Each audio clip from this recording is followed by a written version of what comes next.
Hey everyone, Kassidy here with another redemption rundown. Today I want to go ahead and talk about the presentation of your back wall.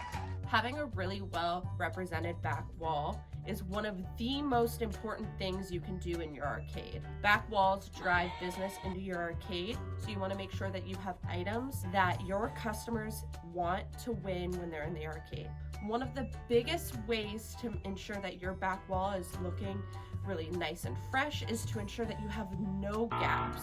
You avoid gaps by ensuring that your shelves, your baskets, your scan hooks are all full at all times. One of the best ways to do this is anytime there's any downtime in your arcade, you have your redemption attendant take an inventory of what the back wall looks like, and they go ahead and go into your stock room, your back room, to go ahead and pull the product to ensure that it is filled. We do have another video on this as well that you can reference back to. So aside from ensuring that your redemption center looks nice and full, you can also go ahead and ensure that you have a nice mix of larger items and smaller items.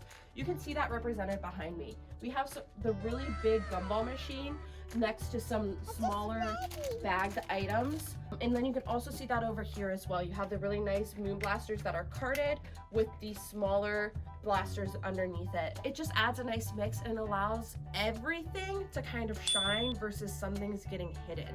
If everything behind me was all the size of the moon blasters, kind of all would blend together and you wouldn't really get an idea of what each individual item is.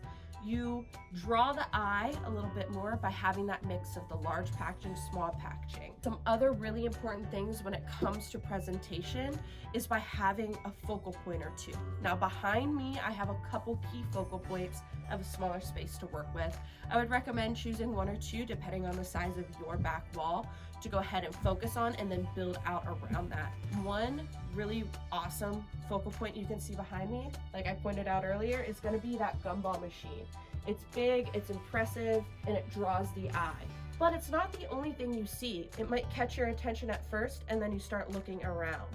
You can also do a ball focal point. You can see that represented over here. I did a small version of it. If we were going to do something like this for you guys, we would do something a lot bigger, a lot more impressive. I just wanted to show a small representation. Now that we're on the topic of balls, I did want to make sure that whenever you have balls represented, whether it is in this form or in the form above me in the 18-inch balls, you want to make sure that your balls are fully inflated. Best way to do that is to ensure that they're not just sitting up on your back wall. If they are, they will lose air with time. I don't recommend pulling a ball off the redemption center and giving it to a customer, because then you have a big empty gap. Maybe do that once a week or so, that you pull it actually directly from and you replace it with a fresh ball. That way it does remain fully inflated and never starts to sag, makes your redemption center look a little sad. We don't want that. All right guys, as always, thank you for joining me today for another redemption rundown.